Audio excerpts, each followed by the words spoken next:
All right. Good morning. How's everybody doing? Everybody hear me? Any thumbs up? Yeah. Okay. Good deal. All right. So, really good week last week for a lot of people. We had quite a few closings. I guess I'm going to start keeping track of all these and seeing how well everybody's doing individually. Um, we're growing quite rapidly as a team, and then of course the mastermind. So I know I mentioned to you guys a while back that there would be a way for you to invite other people and get paid a referral for anyone that you invite.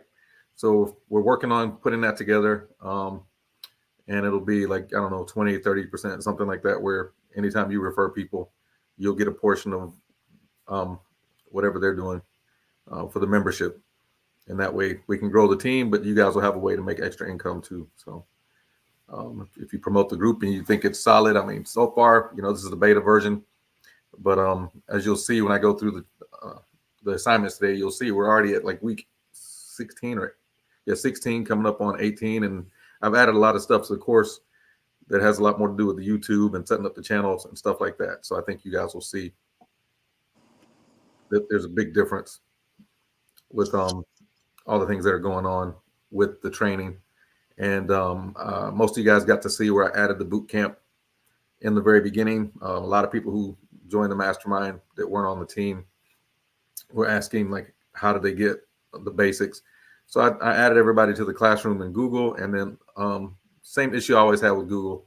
People get on there and they find it hard to log in, or they find it hard to find the assignments, stuff like that. So I said, you know what? I'll just have to take the extra time and add it to the mastermind. So and I got pretty good feedback on that. It looks like most people like having that in the beginning. And we did the orientation on Friday. And for all the people that showed up, a lot more showed up. And I thought we had like 5 people on orientation. I thought it was going to be like 2, but that tells me something. So everything that you guys show up on, it gives me feedback on what, additional things we need to do. So that's kind of the whole concept of the beta program. And what I realized at that point was that I guess everyone needs some version of an orientation, whether you're part of the mastermind or whether you're part of the team. I go over kind of an orientation with everybody, but it's not formal enough, I guess. And so I was able to see on Friday how many people just need to see like how everything is structured. Because if I tell someone, well, it's not a big deal if you start on day 1, just because we're on week 16 doesn't mean you're behind. Well, no matter what I say, they don't believe it. It's like everybody else is on 16. I'm on day 1. Like, no, you're fine. Because the way the mastermind is designed, once you get through the first couple of weeks, all you're doing is following the assignments. And as you notice, and you'll see this, it's huge today because there's so many different places that people picked up leads. But what you'll see is based on the way we cover these milestones, you'll recognize it doesn't really matter what day you start the mastermind, and you should start on day 1. You don't need to skip forward to day week 10 or week 15 or week 18. You just start where you are. And so if you join today, you start on day 1, and you'll notice that when you join the mastermind, all you're going to do is talk about your wins from whatever that assignment was. And if you have other wins from other things that you're doing, you're going to talk about that as well. And that was one of the biggest things I got out of that a lot of people feel like if they start behind and they missed all their homework assignments, and it's not designed that way. It won't matter if you got your leads from the first week's assignment or the 15th week assignment. Whatever source you got those leads from, your time to shine is when you come on the meeting here and you let all of us know where it came from. And that way we can see, what's working, what's not, and of course, I started tracking if people are keeping up with the assignment. We'll get into that at the end. I think if people didn't realize how much of a value it is, especially as of post-NAR settlement, I think everyone will recognize now that it's kind of a big deal that we know a lot more about financing. Even if you're a seller agent or a listing agent, you still want to keep up with the financing stuff because it is a big deal. So, all right. But with that, looks like Ty's here. Do you want to add anything before we get started? Yeah, I was just trying to get to a coffee shop because I was running late. But anyways, yeah, I really love the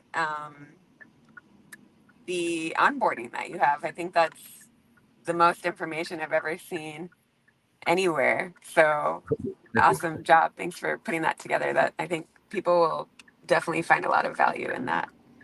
Yeah, it is pretty extensive, and that's what I've been teaching for 5 or 6 years. So if you've been to my trainings at like any event that I do, that's kind of like the overview of the in-depth version that you guys that are on the call get to see. And if you follow the assignments that I teach, I can pretty much promise you you're going to be better than every agent in the city. Most of the people that I've seen in the industry, again, it's like if you're a listing agent, your listing brokers can tell you like how to do expires, how to do, you know, FISBOs, all that stuff. They can teach you all that. I can show you all the same stuff, but it just doesn't give you the same value when you don't understand the financing side of the program. And we discovered yesterday, I was working with somebody and having a long discussion about it. One of the brokers that I ran into at one of my meetings yesterday, and they were just talking about how it's so much different now trying to convince the sellers to, to list at a certain fee. And so I showed them my strategy and my presentation. And they're like, holy crap, that's brilliant. Like it's hard to believe that we weren't talking about this stuff before. I'm like, yeah, well, to me, it definitely is. But how do you convince your seller to understand the difference between what they're going to net if you don't even understand financing? It's like, why is it such a big deal when some of these sellers say, why don't we want to use VA financing? Well, because their appraisals are a little bit tougher sometimes, and there's other requirements they got to meet. So if you want to sell that's not going to run into any red tape and want to get it done as quickly as possible, we probably just want to go with cash or conventional, especially if it's a fixer upper, if it needs some help. We don't want to get in one of those situations because VA is not going to, their appraisal is not going to allow this to happen. And they're like, oh, okay, well, my last listing agent didn't even know that. Well, then you're going to be at a disadvantage. So that's why it's like you got to know your financing. And now, what is a 2-1 buy down? There's lenders out there that you can actually go to and say, hey, I'm working with sellers, but do you guys have a program that will allow me to offer them a potentially lower rate than what their lender's offering them? Because they may not understand that a monthly payment is way more important than the price of that home.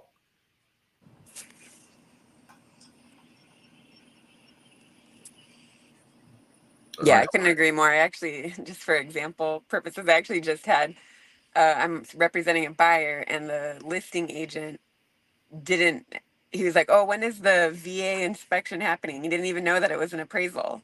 I'm like, is this Right, your first deal? right, right. So I don't know. But on the other side of things, they were representing like an investor. They're actually doing the novation thing, which I feel like we're going to be seeing a lot more of, because I'm representing a seller that's going to be doing that same thing. Um, they are basically representing the buyer or the seller and signing on their behalf to sell. They're just a middleman in the process, essentially. Okay, and I mean, I guess we can get into novations here at the end if we have time, and talk a little bit about that. I'll let you explain it. But yeah, I mean that's what it boils down to. We have to be more knowledgeable on all the different ways to, in the wholesale world, they call it dispose of or exit strategies. How do we close the deal? What I explain to you guys is how do we land the plane?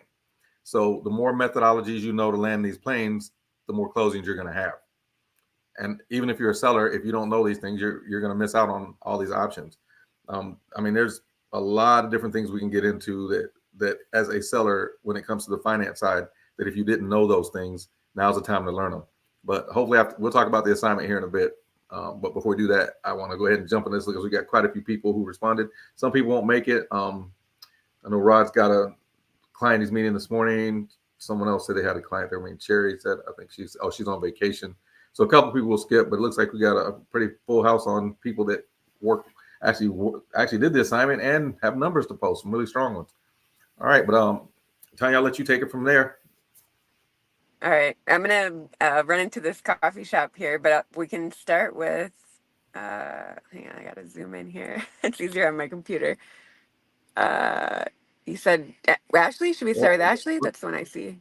I can start off, and you can just head in the coffee shop. I'll take care of it until you're ready. But yes, we'll bring Ashley up, and Ashley can walk us through your numbers.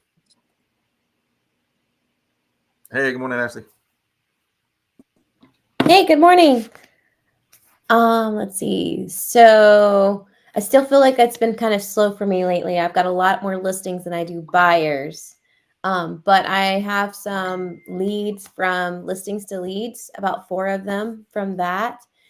And then I have 2 leads. I kind of started doing something. I kind of messaged you about it. When I go to a restaurant, interacting with the servers and offering them my business cards, or like a set of 5 business cards, and telling them that, I offer referral gift cards. And they get a gift card, and anyone that they refer, I would pay up to $250 towards their closing costs. So for every referral, I'd get that. So I've got 2 of those that I'm working with. One of them, she was like, "Yeah, my mom is actually interested in selling and kind of getting ready to downsize. So I'll give her your information." So I'm going to follow up with them today. I have a listing that just went live right now, and I need to get it sold because it's a pre-foreclosure. So if anyone has a 5-bed or need a 5-bedroom, 3.5 bath, please reach out to me. It's on the west side. And then I also have a novation listing coming up next week. What Tanya was talking about, I'm working with an investor on those as well. And have you looked at OfferPad for some of your pre-foreclosures to see what they offer?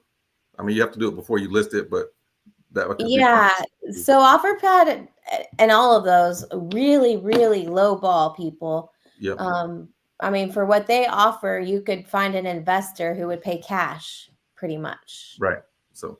But yeah, I do look at it a little bit. This particular foreclosure, they really need to make a certain amount in order to break even. So Oh, gotcha. Yep. we did list it pretty low, hopefully. And there was a house listed by an LPT agent on the same street that just closed this last week, and they were listed at 330 and they sold at 339.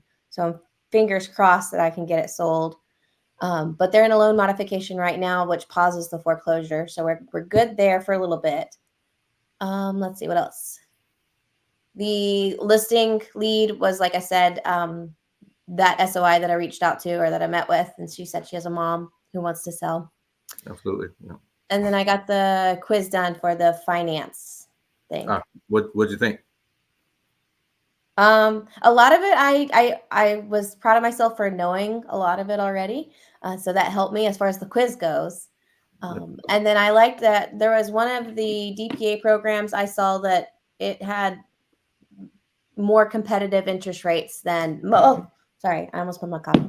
Than most of the DPA programs, because I know a lot of them, they have like 7 and 8% DPA interest rate. Yeah.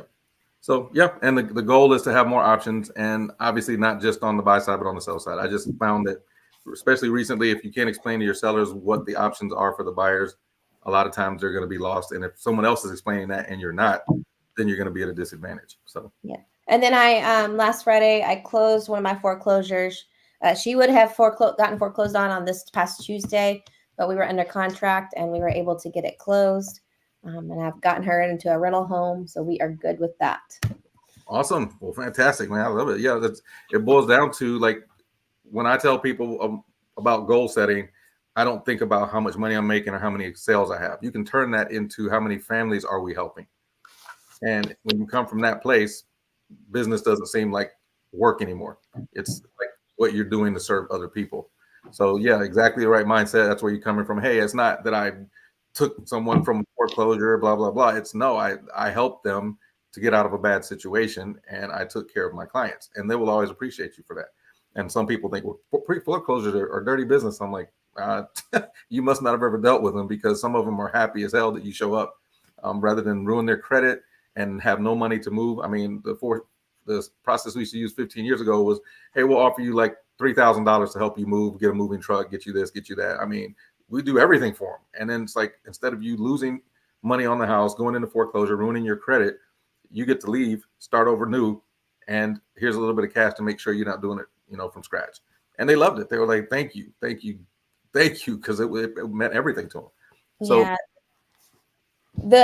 The client that I had that just closed, I mean, I'll be honest, she wasn't a very grateful person. Very complicated, but I'm done with it. But the ones I have now, they're so sweet. I wish that they weren't in that situation that they got into. and I'm praying that we are able to close our house. It is stressful because we're on a timeline and we have to be able to sell the house. So I am a little bit worried about it. But so far, I've enjoyed being able to help them. Yep. And that's the key. As long as you get joy out of it, you will continue doing it. To me, if it becomes a chore, then it's like, let me pick something different. But no, most of the people that we work with are going to be like that. Yeah, there's always going to be that one or two that do things that we wish they wouldn't. All right, but great job, Ashley. Like, fantastic week. Yeah,